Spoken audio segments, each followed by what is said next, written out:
Welcome everybody to Take the Nerd Out. My name is Shimmer, My name is John Marco. and we are a anime and comics and movies podcast. We talk about everything nerdy in between, and we are both talking from home. This is not our usual setup, but we are here. We wanted to provide you a good episode. And so let me ask you, John, what are you nerding about this week? Shit. I mean, what am I nerding about? I haven't had a lot of time, honestly, to consume a lot of media. All I'll say without spoiling is like these last few chapters of One Piece have been crazy. That's been like the one thing that I'm like allowing myself is like the 20 minutes a week of watch or reading the newest chapter. I don't think this is a huge spoiler because I'm not going to give you all the context, but basically like Luffy has a sword he has two swords in his chest right now that he got stabbed with. And that's it, and he's been like coughing up blood for the past like 3 chapters. So Three chapters. yeah, no, it's bad. It's bad. That's like three. Is that 3 episodes? Probably yeah, because every episode is a chapter in One Piece. So I don't want to give you the context of who it is because that's a huge spoiler. But he's not doing well right now. So there's that. I'm pretty nerdy about that. I guess I'm nerdy about being home. I'm really enjoying being with my friends and family. It's like really nice to like get out of LA. So we're both based in LA for the people who are watching. I live in Westchester, New York, which is the same place where the Mutant Mansion is. Not the actual one because it doesn't exist, but that's where that is based in, which makes sense because it's like it's supposed to be near New York City. So that kind of gives you the vibe of like where I come from, a little bit more in the woods. But it's really nice. I walked home yesterday and like I didn't have to like worry about getting attacked by a homeless person, or a coyote eating me or a bear. I don't know. There's so many things in LA. But yeah, I'm really nerding out about just being with my people. I definitely needed it, honestly. And Anime NYC is next week, so excited for that. How about you? What are you nerding about? Dude, this week I've been watching a new movie every single day. Yeah, I saw you posted the Elm Street one, right? Yeah, End of Oak Street, which is awesome. I saw the new Anthony Bourdain movie. It's like a movie about him coming up, and then I watched another movie. I watched another movie with Olivia Wilde. It's a crazy movie. But yeah, I'm just like, all right, let me see what movie's out, and then like I'm like, all right, let me go watch it. Something unconventional.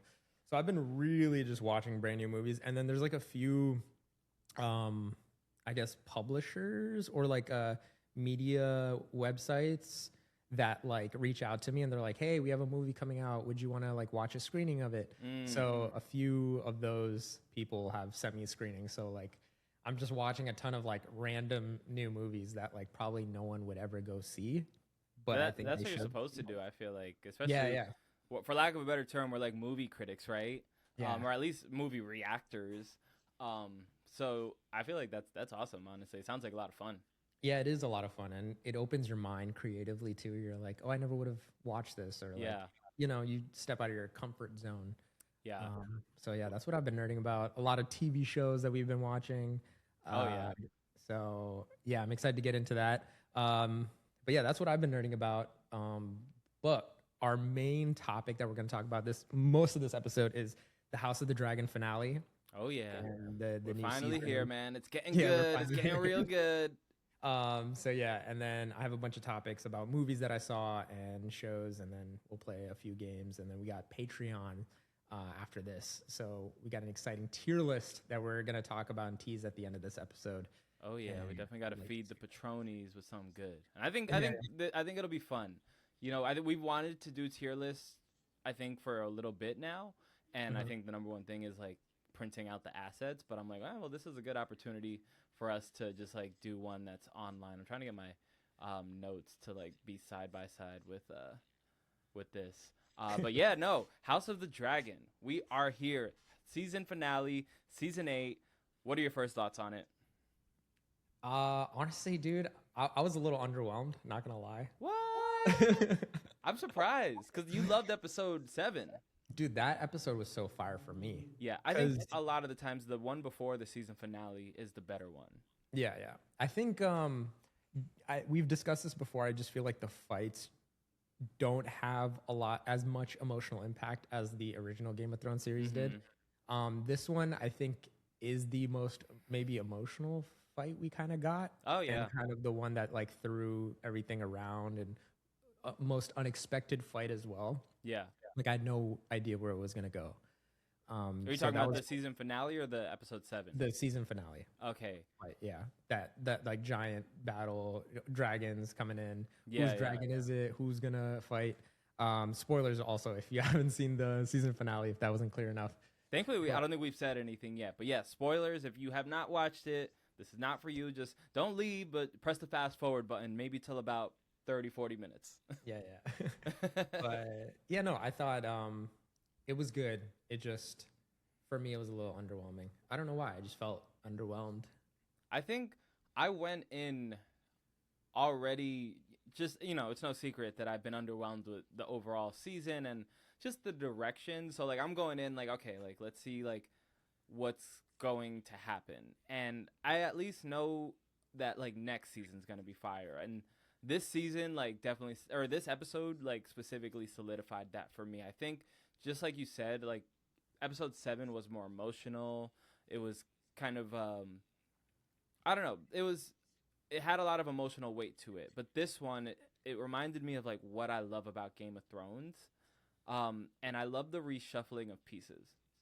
I feel like they reshuffled the pieces in a way that made me really excited, like, for next season.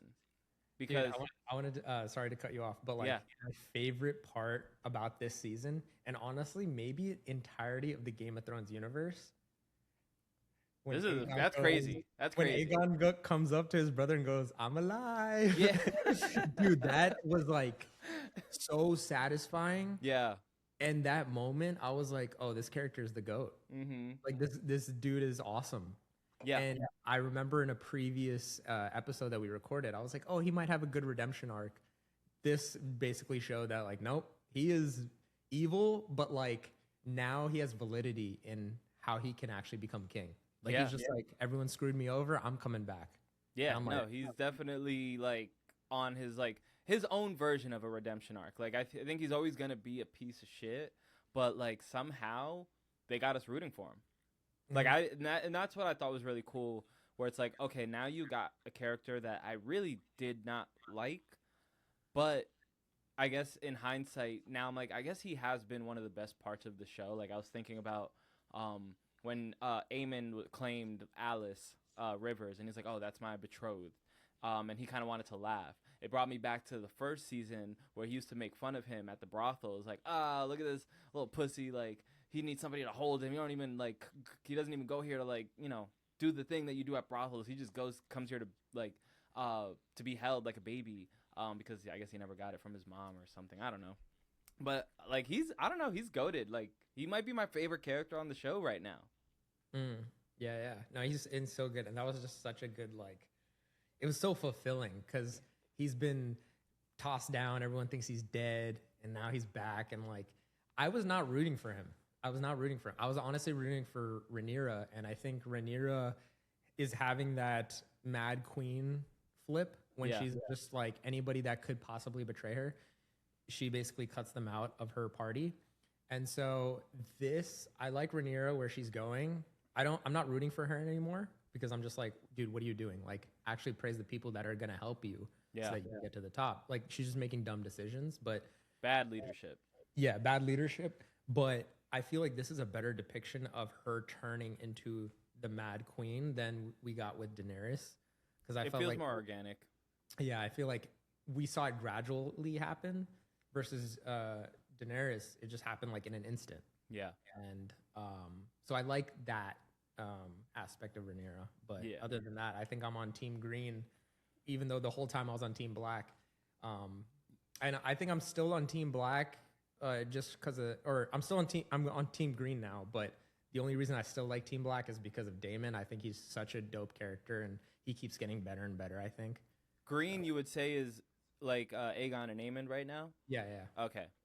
Yeah, I think in the internet they're called Team Green because I think they have the green and gold banners. Yeah, that's what I've heard. I've heard Emergency Awesome refer to them as like the greens and the blacks, and I'm like, they're all Targaryens, brother. They're all Targaryens. Like, I don't know what's going on right now. I'm like, Can we say the names for the Yeah, for the slower people in the back? yeah. um, but yeah, I think Aegon and Aemond. I was never rooting for them, but and also like they were doing messed up stuff in the beginning, but now I think it's like flipped because Rhaenyra's like now doing messed up stuff. Yeah, I mean they're all doing messed up stuff in my eyes. It's just like who's the most compelling, Mm, like kind of like because with Game of Thrones, Jon Snow is very clearly the most like righteous person on the show. I feel like they all kind of are just not good people.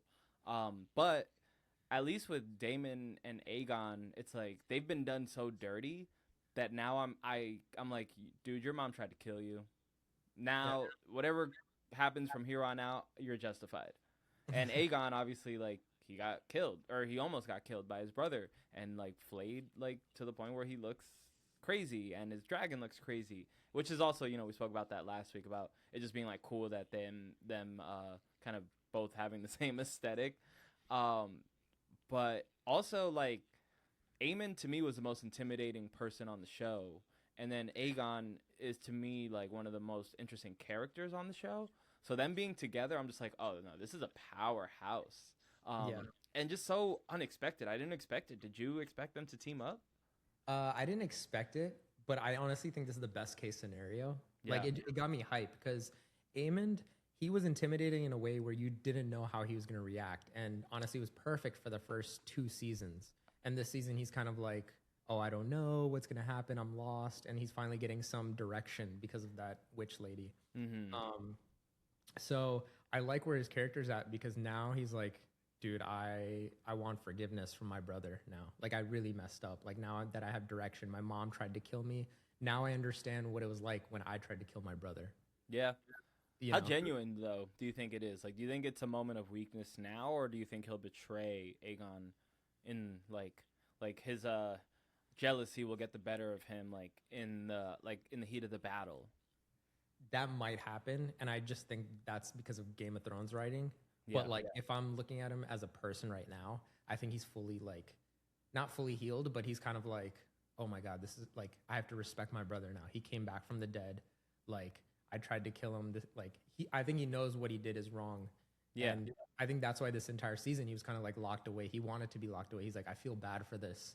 And Mm-hmm. because I tried to kill my brother and become king, Rhaenyra became the queen. So like I'm clearly not smart enough to do this. So now I think he's just gonna serve his brother. And I love how Aegon like clearly could have killed him. And Aemon was like, I'm pretty sure he was like, oh yeah, go for it or whatever. Mm-hmm. And Yeah, then no, he was ready to die, which I always gotta respect. yeah, and then Aegon was like, "Nope, I need you. Like, Yeah. I'll give you forgiveness later, bro. Like, I need you right now." And I'm like, "Yo, that's hype." Like, Yeah, no, it was great moment. Great moment. And also, I'm just so glad that like he claimed Alice Rivers, the witch lady, because I really hated the whole mommy arc. Like anytime I saw that, I'm just like, oh my god, here we are again with the freaking incest, man. dude, Like it's so. I don't know if we talked about this last week, but my friend was like watching the episode with me, and he's never seen Game of Thrones, or he's never seen House of the Dragon, and he's like, "Damn, it's getting hot in here." I'm like, "By the way, that's his mom." Like the scene where, and I was so uncomfortable. I was like, "Oh my!" I've never like felt that pain. Like in the main Game of Thrones, it's like sister and brother, which is like bad as well. yeah. But they kind of established that from episode 1, so you're kind of like, oh, okay, this is the norm. But like I think the way they record it with Aemond and his mom is just so. Yeah, it's emotional and it almost like makes you forget how disgusting it is, but then it's like it's still in the back of your mind. But yeah, I'm just glad that's over and I mean, for the wrong reasons, he'll probably, want to kill her now. Yeah. Or maybe I don't know, maybe he's truly been like redeemed and he's like on his Thorfinn shit from Vinland Saga and it's like I have no enemies like but no, I guess probably not. I mean, they're going for blood, and that's just gonna be a crazy like combo. He has like the scariest dragon. I mean, he hasn't found the dragon yet, but it's probably to be assumed that at some point he'll be reunited with his dragon, right? Yeah, I think so. But to maybe take us back a little bit, in one word, what would you describe or in one word, what's your reaction to the season finale? Yeah, I think I'm gonna go with the first word that I said earlier, underwhelming. Yeah. but it's a great setup. Yeah, I would say if I had to pick two words, I'd say great setup as well. So we're on the same page, but are you, after walking away from it, are you really hyped for the next season? Because I feel like they at least accomplished that. Yeah, I think I'm hyped for the next season because of how they set up Aegon and Aemond. Yeah. And like I actually want to see Rhaenyra get taken down when I was on her side the whole time. I can't wait. I haven't been on Rhaenyra's side like pretty much ever since they switched from the young version of her. Really? I've never Dude, liked she had the Rhaenyra. coolest people. Like she had the Valerians. She had Daemon kind of working for her. She had Like, a lot going for her, but I always just felt like she was incompetent. Like, I don't know. I've just never felt like she wanted to be king or queen for the right reasons, other than like her dad like said something like. but she's better than Aegon, no?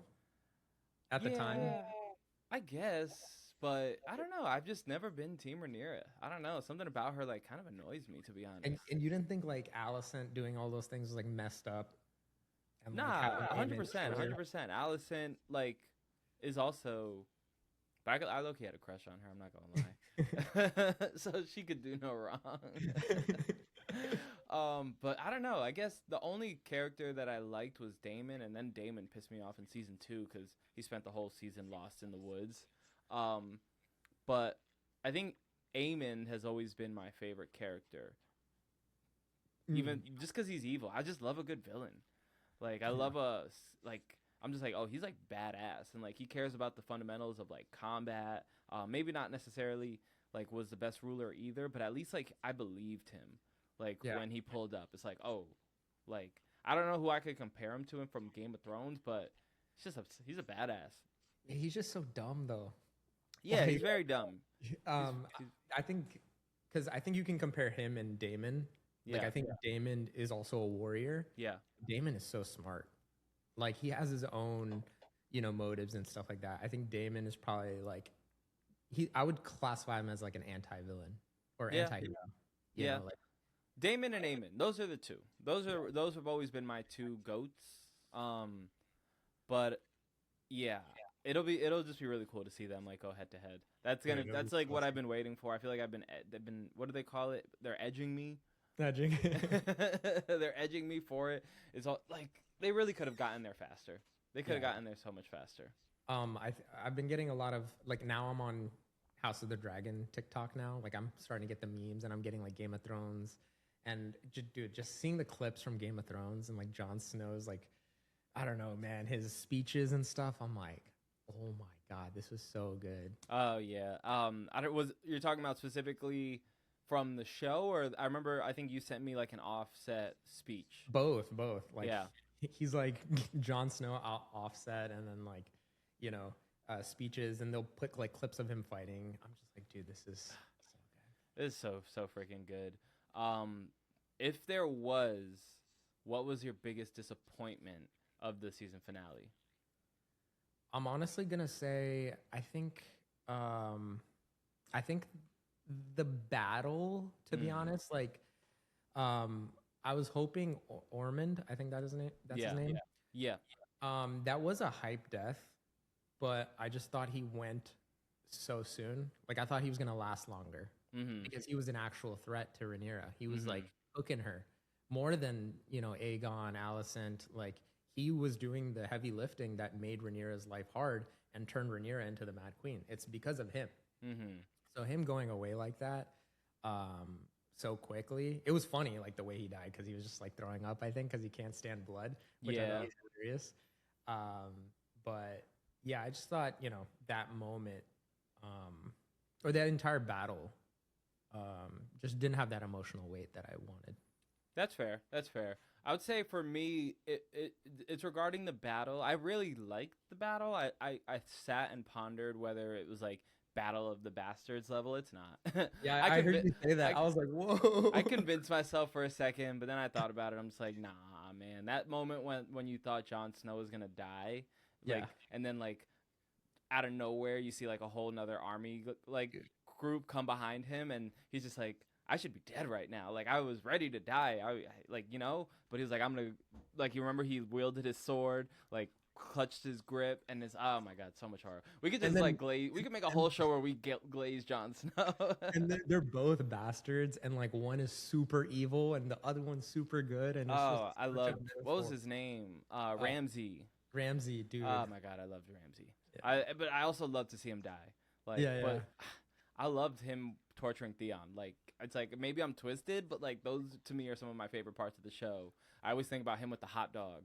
Because he was like, oh, this is not your penis. I don't know if you remember that scene. Yeah, I do. But yeah, what I was disappointed in regard to the battle, I would have liked to see more dragon on dragon action. It was kind of just like dragon on people, which is great. But I agree with you with Lord Ormond, and I kind of had a feeling that he was a plot device. Like, he was meant to die so that the kid, one of Alicent's kids. Day something. It's not Joffrey. No, not Joffrey. I think it's Darren. Darren, yes, Darren the Daring. I kind of had a feeling that he would die in a way that was slightly insignificant, similar to Lord Criston, but I love the way he died. I thought that was super. Not. Yeah, he's dead. Like, did they show a body? They showed him like burned alive later on. Okay. If I'm, I could be wrong, but when I was watching the Emergency Awesome top 10 WTFs, he made it seem like he's confirmed dead. He was like, them showing you his body burned alive was like a confirmation that he was dead. Okay. Because I wasn't sure, because I knew the uncle was like Darren, and then like looks, and then I didn't know if it was clear that it was. I could be wrong. Or maybe Emergency Awesome is wrong. But yeah, if you want to look it up, really quick, I'll just keep going. I love the way if he did die, because Lord Roderick was becoming one of my favorite characters on the show, because he and Emergency Awesome spoke about this early in the season. He was like, we came here to die for the queen. And that was when he, like, you know, chose to take up her banner. And you could tell the way he was approaching this battle. Like, he was the first one to go up the ladder up into the, whatever it's called, on the top of the castle. I'm just like, oh, bro, like, does not give a hell. Like, he doesn't give a fuck. Like, he's just going to do what he has to do. And also, side note, there's a little kid on the floor who, like, hit him with the stick. And he was like, oh, you think these hands aren't rated E for everybody? And just hits him in the face with an axe. And I'm just like, he just cut that kid's face open. Dude, I was shocked by that, because I was like, oh, like, we've never seen like kids getting killed on TV. And I don't know if they're like Game of Thrones has ever showed kids getting killed, but like that was like, oh my God, wow. Because I know in like video games, I know in video games, like, they just never show that. Yeah. So I don't think they ever showed it. The closest thing, which in my opinion, like, had almost just as much weight, if not more, was when Stannis Baratheon, Robert Baratheon's brother, had to sacrifice his daughter because the Red Witch convinced him that he needed a blood sacrifice to become the king of Westeros. Obviously, it didn't fucking work out for him, and he did it all for no reason. But if you remember the scene, it was they just showed her cries. And her cries, like, progressively got worse and worse as the fire started to burn her. So first it was like a scared scream. Then it was like, this hurts more than anything I've ever experienced type of scream. And like, you just see his reaction, like, he's trying to like be stone face about it. And then his wife is like, I can't believe you fucking just killed my daughter. So that was the only thing. They just didn't show it. Okay, gotcha. Also, I did search it up. It says, no, Darren Targaryen does not die on screen in the House of Dragon. No, not Darren, his uncle. The uncle. The one who got the sword to the buttocks. Oh yeah, him. Yeah, isn't he dead? Yeah. Isn't that Lord Ormond? Yeah, he's dead. That's what I was talking about. The one that was fighting Daemon, right? That was another guy. I'm talking about the one. You're talking about Ormond. Yeah, Ormond, who was fighting Roderick, and the one that you. Yeah, I think it was a miscommunication. Yeah, Darren's alive. Okay. But that's what I was saying. I think Ormond dying was kind of just like to kind of give some plot development for us to care about Darren a little bit more. Because now it's like him and his friend that I forget his name. But I love that moment because for me, Roderick like shined so much in that scene because like I was saying, he goes up the stairs, he kills the kid, and then he finally finds Orman. And like when he turns back because he's grossed out from the blood, he comes up from behind and sticks a sword up his ass, and it's like, here's a proper fucking for you. And then if you notice when the dragon comes, he like welcomes it. He's like, yeah, like burn us alive. So much aura. Yeah. I'm just like, it sucks to see that character go. Yeah, I never I don't remember too much of him, or like if you had any other hype moments, because I know he's the group that killed Sir Kristen, right? So like I was kind of like, I don't really care for this character, but that episode I was like, oh, this guy's like the MVP. Yeah, no, he was my favorite person in the episode. I don't think I cared much of him before then, but I'm just like, who's this guy? And then you also notice he's from the north, so he's kind of like from like, if he has like the same type of clothes as like somebody like somebody from Winterfell. Yeah. So I'm just like, all right, he's basically kind of like, what is Jon Snow, his family? Stark. Night's Watch. Oh, the Starks. Yeah. I'm like, maybe he's like related to the Starks in some way. Where are the Starks the whole time? Are they just chilling in the north? I guess so, because their bloodline goes back, like they're part of the like original families, aren't they?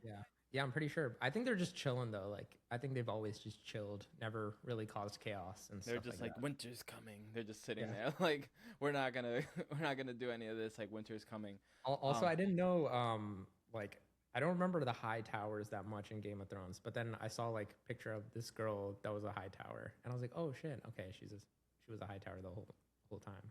Yeah, it gets dicey. Like I was a lot better with my Game of Thrones lore specifically. Speaking of which, last week I remember we were trying to figure out who the hell Aegon is, and then I'm like, wait, Aegon is Jon Snow. That's his like real name. Oh yeah. Okay, he's the third Aegon.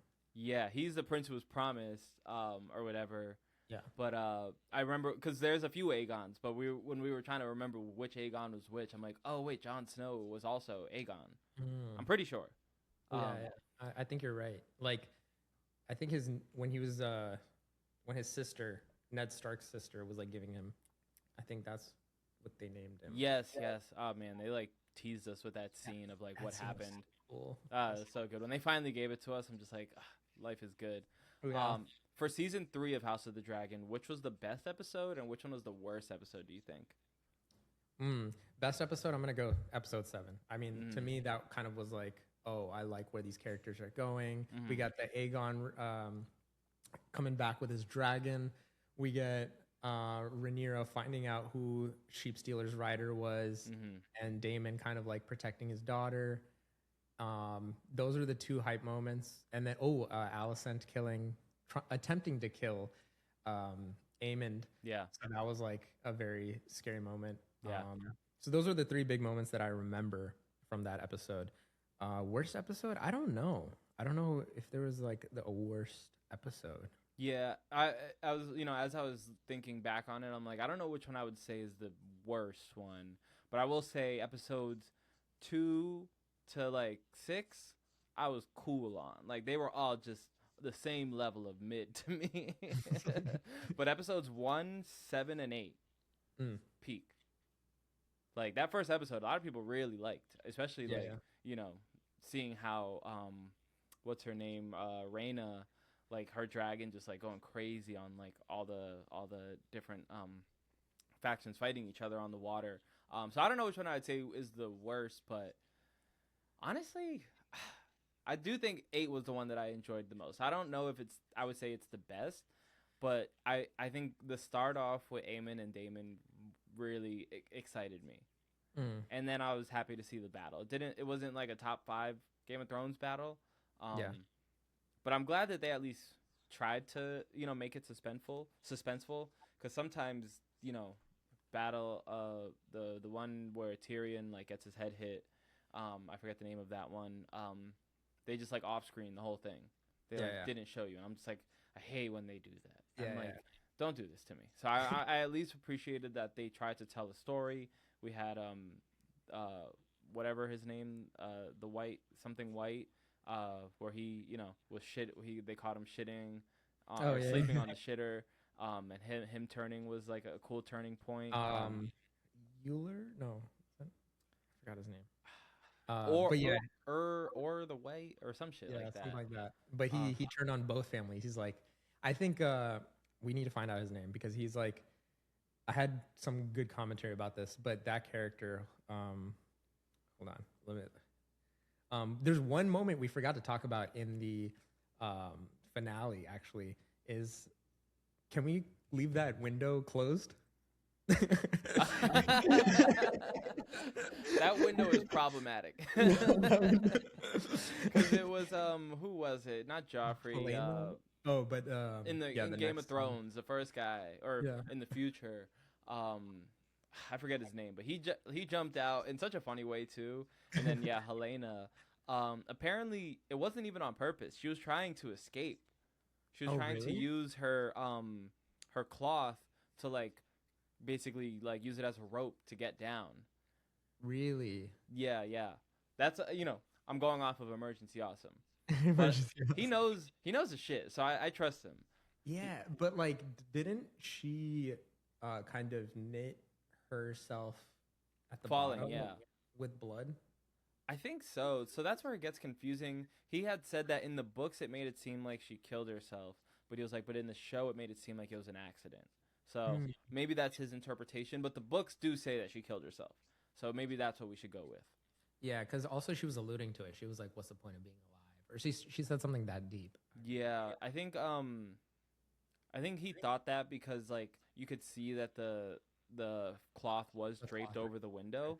Yeah. So maybe she was trying to grab onto it, but yeah, I really like that they're killing people because they're killing all the people I don't care about. I like Kristen at first. I'm glad he's gone though because his whole thing was kind of stupid. I'm just like, so you're gonna do all this because you're mad that she didn't claim you or something? Yeah. Orman was cool, but I care more about the kid and where he can go next. It kind of makes him more of a wild card. Orman to me kind of made it more predictable. I liked Ormond a lot. I think he was kind of okay, Targaryens are crazy. Yeah. He's the sense of reason, even though he's also crazy.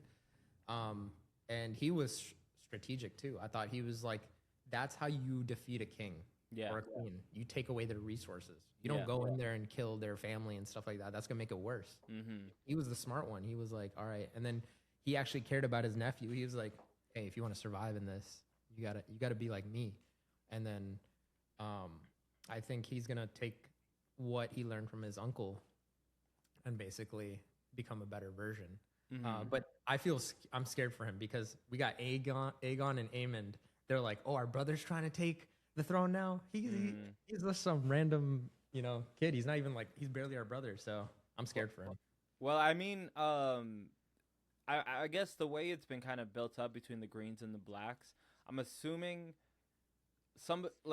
people are going to start bending the knee and people are going to start picking sides. So I guess what side, I don't see him trying to do his own thing, especially now that he doesn't have Orman kind of puppet stringing behind him. I feel like he would probably go to Rhaenyra's side, and then the dude who turned Lord or the White, Ulf the White. I could see him teaming up with Aegon and Daemon because that's kind of the group of misfits. You think Ulf is gonna join them? Because I think Ulf is just tired of Targaryens now. He's like, you both suck, bro. Yeah, I could see it, but I just don't see him having the ambition to try to do anything on his own. Wait. I think I got it. I'm not I got the pieces. Bro, we figured it out. We figured it out right here. No, I think okay, so we have Ulf, right? Yeah. And he hates both Targaryens. And then we have the other guy who his wife was like, why'd you leave me? Mm-hmm. I think he's leaving both sides. He's like, all right. So we got those misfits. Then we got Darren that nobody even cares about, and they're like, oh, we just killed Ormond. Yeah. So super middle child energy. Yeah, super middle child. I think all those people that are just not involved with these families are going to join together, and maybe Allison is going to join them as well. And Allison has some brain power because she's not with Rhaenyra. Rhaenyra killed her freaking daughter basically. Yeah. And then Aegon and Aemond, Aemond is not going to team up with his mom. And then Aegon's like, oh, my mom left me or whatever. Yeah. So you think there'll be like a third faction? I think there's going to be a third faction that's like ultimately makes sense to root for because they're like, we've been fucked over by the Targaryens. So that's what I think. But yeah, I've been wrong the entire show. So. I mean, it's very unpredictable. Like, you know, we know it's going to end up in some type of failure where most people are going to die. I think next season is the final season. Really? I think so. I hope so. You hope so? I think we have 2 more seasons. Like, I would hope for 2 more seasons because, like, some characters need to be fleshed out. I don't want it to be rushed. That's all. If they need the time, then I'm for it. I just thought, like, the climax will be Daemon, Aemond, and, like, the Greens versus the Blacks, and that essentially will be the Dance of Dragons is, like, you know, the famous battle that, like, they speak about. So I think we're close to it, but I could be wrong.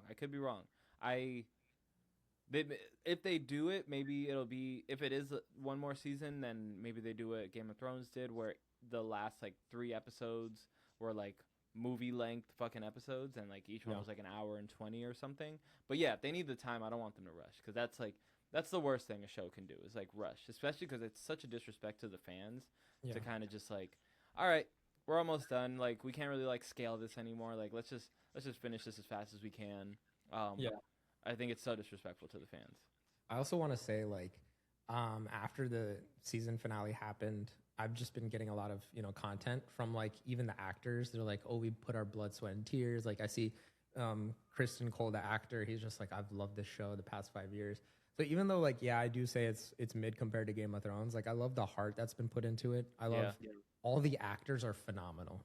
Like, they are top tier actors. I hope they all get like successful jobs, even though this is a successful job. But like, there's not one actor or actress that I'm like they're not doing an acting job. I could tell from Game of Thrones, like maybe Jon Snow in the beginning, like he wasn't the best actor, and I know a lot of them, this was like their first role in Game of Thrones. And also Game of Thrones wasn't popular the first like season or 2. Yeah. So these kids were kind of like getting into their acting roles and stuff like that. And then they became great actors and actresses, like, you know, later seasons. So I just want to give huge respect to like all the actors and actresses. And the CGI is phenomenal. Like, they really, I think, got good with the dragons, like CGI wise. 100%. So like, those are all the praises I can give. And yeah, I think it's just the story. And in my video, I was kind of like, oh, the story's not as good. And they're basically, people are commenting when they read the book. It's basically like they talk about flashbacks. It's not actually like written what's happening there. So they don't have a lot to go off of. Like Game of Thrones, it's specifically like, oh, what happened? And they kind of recreate those moments. For this, they're talking about like an old tale, not like while it's kind of like the Odyssey, like probably how the Odyssey was written, like talking about like Odysseus. That makes sense. I thought that there wasn't.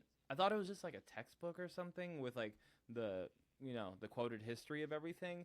But if it's like through flashbacks, that makes a lot more sense. But yeah, they have a lot more. The writers have a lot more on their hands. But I this has definitely made me want to get into Night of the Seven Kingdoms. That one won an Emmy. I don't know for what, but it's like an Emmy award-winning show. Yeah, people told me like you have to watch that one. Like that's really good. And they just finished wrapping season 2, like in terms of filming it. So I'm excited to watch it. Yeah, so I definitely wanna get into that. I was gonna say something. I forgot what it. Oh, speaking of which, before I forget, I think I told you this, but I was at a party months, maybe like almost a year ago at this point, in Silver Lake, and guess what I fucking see at this party? I might have told this story before, so tell me if I already told you. But fucking Arya Stark was at this party. Oh, no way.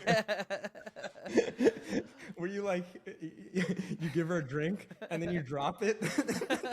But then I caught it with the other hand. You caught it with the other hand? That would actually be hilarious. But no, she was there. I think she was with like maybe a friend or her boyfriend or something. And she's just like chain smoking cigarettes like in the corner. Of course. And From the this is UK, right? yeah, and my friend John Luke invited me to this party, and I don't know if I've told you much about him, but he's like my famous friend. He's an influencer. He does like skits about like kind of the socialite scene in New York, like trying to like get into parties and like kind of satirizes that kind of stuff. So he always brings me to these like hipster ass events. Um, and yeah, she's there, and I was so jealous because one of our friends that we were with did something out of the box. She basically tried on a pair of pants in the middle of the party because they were selling like pants. So Aria, or I forget her actual name, but she went up to my friend and was like, "Oh my god, like you're so funny. Like no one else would do that. I love people who like." Just don't give a fuck what other people think. So then they're having like a 20-minute conversation, and I'm just like standing there, like, You just grab a pair of pants. yeah, I'm like, let me put these on. But I'm just like, goddamn, like all night I was like, oh my god, that's Arya Stark, like Needle, like the whole thing. And I never got a chance to speak to her, but my friend did, and they kind of hit it off. They didn't like exchange contacts or anything, but there was a moment where me and John Luke and Kira were on the stage, like kind of just like dancing and whatnot. And I remember looking over, and Arya was watching us because she was like, "Oh, they look like a cool group of people," and I'm just like, I'm gonna take that. I texted my brothers, and I was like, "Dude, like you won't believe it." And they'll always joke. They're like, "Oh, like of course John's partying with Arya Stark. Like he's always doing these things." And I'm like, "Dude, this is not fucking normal. Like this is not normal to just run into Arya Stark in Silver Lake." They're like, "Take a picture with her." I'm like, "You can't do that in LA. Like maybe at a red carpet, but like at a bar where she's just like chilling, like." She doesn't want to take a picture with me right now. Like, I feel like you gotta have a level of coof in LA. Yeah, yeah. But No, I just wanted to tell that story. that's so funny. Sorry. Oh, you froze for a second. I was like, no. But who do you think had the best character? Or we're at 41 minutes. I think we could definitely talk about this for a little bit more. Yeah, Who do you think had the best character arc this season? I think we would have the same answer. Best character? I think I'm gonna go Aegon. Yeah, I'm going Aegon too. Yeah. 100%. I think it's a clear like he solos in that department. Yeah, yeah. Aegon, like I know I said this I think last episode. I was like, or 2 episodes ago. I was like, he might have an Aegon, or he might have a Zuko redemption arc. Yeah. I was totally wrong about that. Like, but I actually like this better. I was like, he's gonna be like a good guy and stuff like that. And then you were kind of like, no, like he's messed up. He's always gonna be messed up. And I was like, nah, I don't know. Like, why would they do this? And then I'm like, but then the satisfying moment where he runs into his brother, I was like, this is amazing. Yeah, the thing is with Zuko, like he just had a really shitty dad, and like we get introduced to him with the scar on his face, not knowing like where it came from. And I forget exactly what it was, but I'm pretty sure it had something to do with him being abused as a child. Whereas Aegon, like he wasn't like abused. He had like everything he ever could want. Like He had the best father, arguably. he had a great father. He's just an asshole. Like that was just him. Like Yeah. Zuko was like the difference of like what happens when like you take a good kid and you put him in a really shitty situation. And thankfully he had his uncle to help bring him back, and Aang being like who Aang is kind of like showed him another side. But yeah, Aegon. But I like him. I like Aegon. Like I like a shitty character sometimes. Yeah, I didn't like him before the past 2 episodes. Like I always thought he was funny. Yeah, he was funny, but I'm just like, and I like how he just like slaps his brother around. He's like, "What are you doing?" Makes fun of him. Like he is a bully, but yeah, nothing emotionally connected with me with him until this like season where he's like at the bottom, and then he sees how people treat him, and then he realizes like people don't even care for him; they care for his money. They just want his gold. Like they're like, "Oh, we're gonna bring you in so we can get the money from you. We don't really care about you." I wonder if there's like something to like his dragon showing up like in that exact moment where he like needed him. Like, is your dragon kind of always in the back, like kind of just like watching? Is it like a sixth sense type of thing, like where you know where to show up? Because it's gonna hit so hard when Aemon gets his dragon back too. Oh yeah. That's gonna hit. One sad part that I don't see most people talking about was when Daemon was ordered to kill Rhaena's dragon, Mm-hmm. and then Caraxes just kind of bit him a few times, and then he left. Like I Yeah, was yeah. so sad. I was like, oh my gosh, like that's Reyna's dragon. Why don't they just like take the dragon and then like try to tame the dragon or something? Like Yeah. teach it or whatever. Why do they have to order to kill it and then not kill it? Now it's gonna come back for revenge, trying to get Reyna Mm-hmm. back. Yep. So it's just The idea of a loose dragon sounds horrifying. yeah. I'm just like, they're already scary as hell, like, tamed and in their cages, but like, yeah, I don't know what's gonna happen. I mean, I'm assuming, I hope she gets like her lick back too, because they've done her dirty. I mean, granted, she fucked up in that first episode, but like, she's not a bad person. She's one of the like actual few good people on the show. Yeah. Um, Do you think she's gonna go run away from Rhaenyra and then join that third group that I was telling you about? maybe, yeah. If they Those all just like Valerians, all the they're- people who have been done dirty, like just all, and maybe that is kind of what happens. I don't know. Like the greens and the blacks might, kill each other, and then it's like who's left to pick up the pieces. Darren maybe. Yeah, honestly, I mean, it wouldn't be the first time a brat. Not playing. A brat, I was gonna say a brat ended up on the Iron Throne. Well, I guess technically this would be the first before Bran. That's the time jump gets a little bit tricky. What would you rate this season out of 10 for House of the Dragon? I think the past 2 episodes actually were like carried this season. Yeah, I would give it like maybe a 7.5. I think we were at like 6 or 6.5 early when we first did our first check-in. But I'm going up 2. I'm such a recency biased person, so I'm like I might go up to 8. But I'm like I think 7.5. I think I agree because you can't forget that some episodes did slog a little bit. But I'm really happy to see where they're going.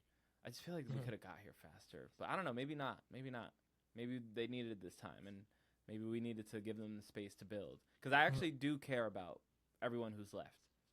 Yeah. Oh, Same. Yeah, for sure. Would you say it's better than season 2? Oh yeah, for sure. I like forgot a lot what happened in season 2, and I just watched it. Like A lot of nothing. literally, I just watched it like less than a month ago, and I don't remember what happened. Yeah. No, I'm definitely better than season 2. Better than season 1, you think? No, season 1, like it was just so drama heavy, and it was so I don't know. I love the past and future, and like seeing where the characters ended up. I thought it was such a unique way. It wasn't like super hype, but I think the drama was really good. Yeah, I think season 1 is probably the best, just because it kind of just gave you such a micro view on like what was going on. Now everything like has spread, but we spent most of season 1 in King's Landing in that castle, and like kind of just seeing like the inner workings of like the characters. I didn't love Daemon and Rhaenyra because like I think he played the same character in both situations in the past and the future. So then it just kind of makes you think. I'm just like, what's the age difference here? It's not only your cousin. This also, or your aunt, whatever it is. I think it's both. Or like, is it his sister? Aunt. It's his cousin, but at the same time, it is His niece, because it's his brother's daughter. Oh yeah. Yeah. Yeah, his niece. But yeah, I thought it was really cool. I really like that actor. That's part of the reason I was hyped for Supergirl. We see. The actress Millie Alcock. Yeah, that we see where that went. But I don't think it was her fault why the movie wasn't. No, she's great. She's an amazing actress. You know what I think? Going back to Supergirl, definitely don't want to spend too much time on that, but they should have let a woman direct that movie. Oh yeah. When I found out that it wasn't directed by a woman, I'm just like, what are we doing? Like, yeah, and James Gunn, I feel like he's smart enough to really pick good directors in his universe, but I don't know. I just think like, not that you need a woman to tell a woman's story, but like, there's enough men directors in the DCU. I think it would have landed better on the emotional side, and they would have been able to explore her character a little bit better and a little bit more nuanced. I don't know, but yeah. we don't need to stay there. We kind of talked about predictions already, but do you have any predictions for season 4? Yeah, my biggest prediction is Team Darren. Yeah. Like gonna be built up with those characters, I think. I like that. I like that. I guess if I had to say any predictions, I like that, so I can't, but I can't steal it. um, My biggest prediction, maybe we get a White Walker, like just one. Oh, okay. I think if it's the last season, then and they have talked a lot about like the long night or whatever. Then there has to be something that at least shows that that is on the horizon. Obviously not for a very long time, but I think you have to give us a White Walker. Like I think another theory that people had floated around is that Aemond, right, is going to be a White Walker. I'm like, he does kind of look like a White Walker. He looks like a White Walker. No, Like, it's cool about this show is like, speaking of the long night and like the winter's coming, like you can see that this is like what 150 years before Game of Thrones, something like that. Yeah, it's a while.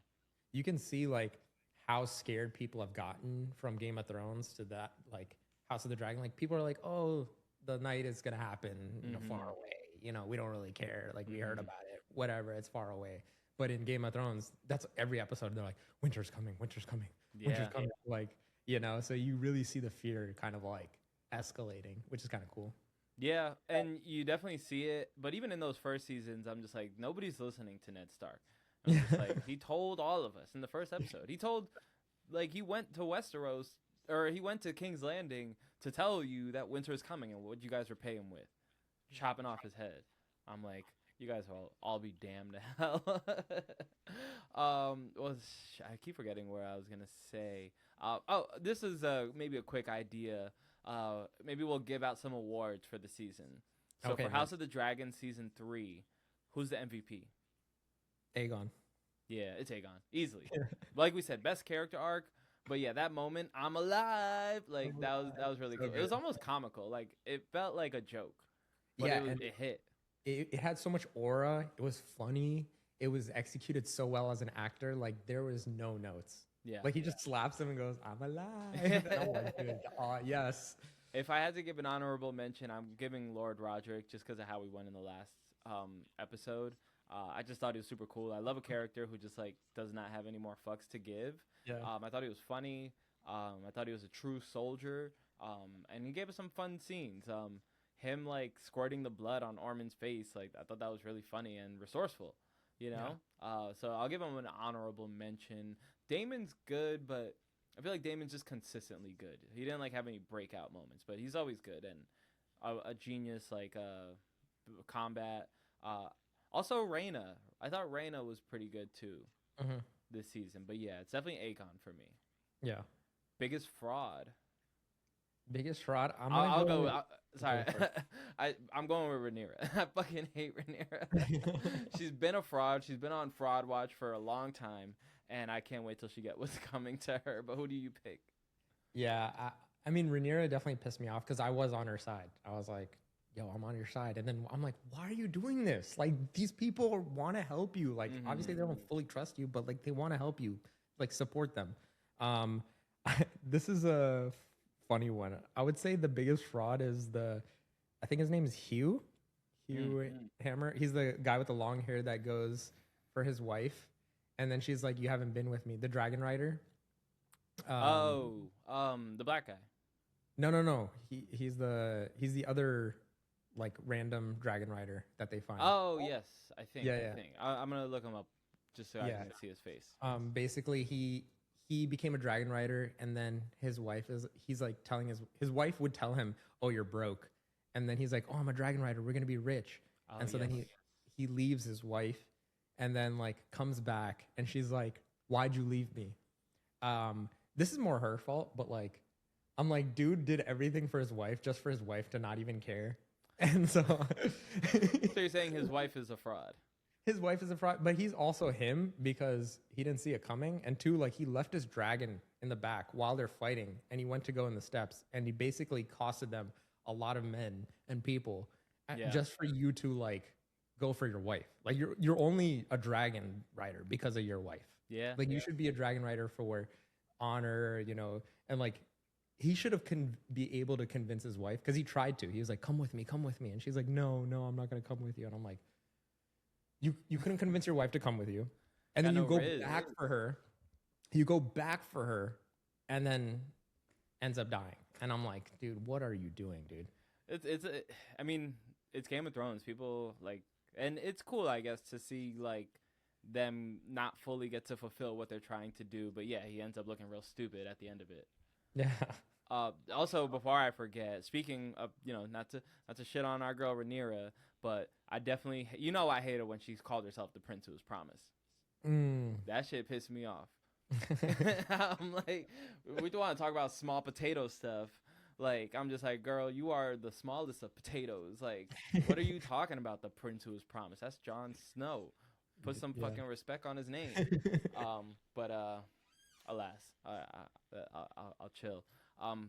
Best performance. I don't know. Is that just gonna be Aegon again? Aegon in the last episode. Are we talking about entire season or last? Yeah, entire season. Entire season. I think Aegon the last episode. I think the entire season he was kind of like, he didn't have that much room for performance until the last season or last two episodes. I'm trying to think who is the best performance. Alice Rivers, I don't know if I'd give her best, but I think she made some compelling scenes. Maybe Alicent. I'm gonna actually go Rhaenyra. Every time her kid dies, dude, she goes crazy. Like like in terms of the acting, like she does an amazing job. Yeah, and that's part of why I hate her. I think that's a good pick because like she does a really good job at like conveying like the contradictions of herself and like the emotions. Yeah, she had. Yeah, I would agree. Yeah. Best scene. Best scene. Yeah, I'm trying to think. It definitely is. I keep going back to Aegon, but I love when he's like, finally, he's like, I don't care, they can capture me. Yeah. And then he's making the speech. He's like, I'm Aegon, and then his dragon comes from behind, and then burns them all. And then he's like, oh, like I was ready to die, get captured, whatever. I'm gonna go out with honor. And his dragon pulls out, and I'm like, yes, let's go. That was a big one for me, and I think I don't want to beat a dead horse, but definitely him and Aemon is my favorite scene. But one that I also really liked. It was a small scene, but to me, I guess it reminded me. It was a very like Luffy moment for me, where his handler, I forget his name, he was just like, oh, like, we can't do this, we can't do that. And he was like, stop fucking telling me what I can't do. Because you're somebody who doesn't get shit done, and I'm somebody who gets shit done. And, like, it was a moment where it's just like, I don't even want that energy. Like, I hate when people tell me, like, oh, like, don't start a podcast because of this, or don't, like, get into content because of this. I'm just like, first of all, like, how I process information and opportunity is different from how you process information and opportunity. So don't tell me what I can and can't do, because I'm the only person who can decide what I can and can't do. So I don't know if you remember that scene, but I really liked it because he was so frustrated because this guy kept proposing all the obstacles but like no solutions. So I really liked that moment because it kind of showed who he was, and how, I guess, relentless he could be, which maybe we'll see more of next season.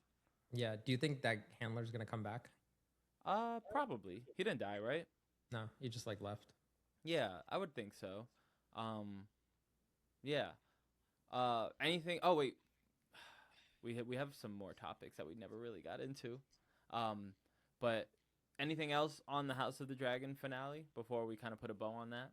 No, I think we talked about everything. Like I was a little underwhelmed, but overall, like I think overall season. Overall season, I think it was a pretty good season. Like it was exciting. There was exciting moments. There's great moments. It made me care a lot about the characters. Yeah. More. And that's all I wanted, pretty much. Yeah. No, me too. Me too. I'm reinvested. I'm glad that I like took the time to watch this season because I almost didn't. But I'm really happy where it's going. I'm happy.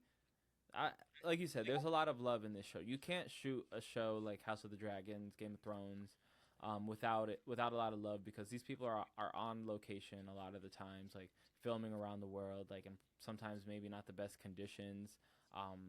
I think you could tell that there's a lot of love in this show. The costume design is always great. The dragons, I actually care about them a lot more than I cared about Daenerys's dragons. Like, Oh yeah. her dragons were cool, but they were essentially just like, just there. Wait, that's such a good point you bring up because I never really thought about that. But, we're supposed to care for Daenerys' dragons throughout the whole thing. But in these dragons, they feel like characters in themselves Yeah. and animals at the same time. Like, oh my God, that's like a cute dog. Yeah, they have a lot more emotion Yeah. that like comes off the screen. I mean, when the Night King did kill, I forget his name, but one of her dragons, that was rough to watch. But I felt Mhm. more bad for her in that moment, watching like one of her kids die. Yeah. Die. It felt like that. And also at the same time, you're like, oh shit, now the Night King kind of has a a dragon. Yeah. No, that such a good scene. Such a good scene. But yeah, anything else from your list of other? I see the MJ or Spidey. I also saw that video. You saw that video? We can but, talk about that in the Patreon. If you want to. Okay, but anything Yeah. you want to get into before we go to the Patreon? Yeah. So, yeah, just a few updates. I did see, since we're talking about dragons, right? Mm-hmm. I think I just saw the next Jurassic Park movie. Mm. End of Oak Street. I think that's what it's called. I saw it last night. And this movie was so fun. It's like about dinosaurs in a neighborhood. And it has Anne Hathaway, Ewan McGregor, and it's just like, I don't know how you felt about the Jurassic World movies, like the past three, but they didn't feel like Jurassic Park movies. They just felt like a completely different thing with dinosaurs. Yeah. This one, I haven't been afraid of dinosaurs since the original like trilogy. And Yeah. so this first time I'm like, oh my gosh, this is like scary, but this is also funny, but the story's also deep. So yeah, no, I really enjoyed that movie, and I definitely recommend people to watch it, especially in IMAX, so you can hear like the dinosaurs loud and the sound effects and stuff like that. That was really cool. Yeah, you definitely like when you posted about it. I'm just like, oh, like if he said it's good, then it must be like a pretty decent movie. It looked like on the surface, it almost looks like I don't know, one of those like cheap movies. But Anne Hathaway is the star. I'm just like, she's not in no bullshit. Like it's got to be a good movie if Anne Hathaway's in it. Yeah. So those two things, like you recommending it, her being in it, I'm like, oh, I want to watch this movie. This looks like something I would enjoy. Yeah, yeah, and a lot. Some people have been hating on it. Like I feel like everything I enjoy, like people hate on it. And I'm like, why? Just the Curb music plays in the background. But yeah, I also watched X-Men 97, season 2. That was really good. I need to catch up on my Marvel stuff, especially since Doomsday's coming out. So X-Men 97, a lot of people had issues with X-Men 97 because it's like so fast paced. And I've been hearing people talk about season 2 not being as good as season 1. Yeah, and I thought it was great, but at the same time, like it gives me that parallel of like how, and I know sometimes we talk about this, how like newer gen anime is like faster paced. Yeah. And I don't know why anime does it, but I can kind of see why X-Men does it, because Disney is kind of like, I think, on the verge of canceling or accepting shows. Like I think in an instant they will cancel the show. So I think what X-Men 97 is trying to do is like, okay, let's tell as much story as we can in a season, just in case it gets canceled, we can kind of tell our full story. That sucks a little bit. It sucks. And I think that's what they're doing. And you can kind of see that, because like if it was canceled, like it's still, yeah, it's a kind of cliffhanger, but at the same time, like it's kind of told a lot of its story. So I grew up watching like, the X-Men cartoons.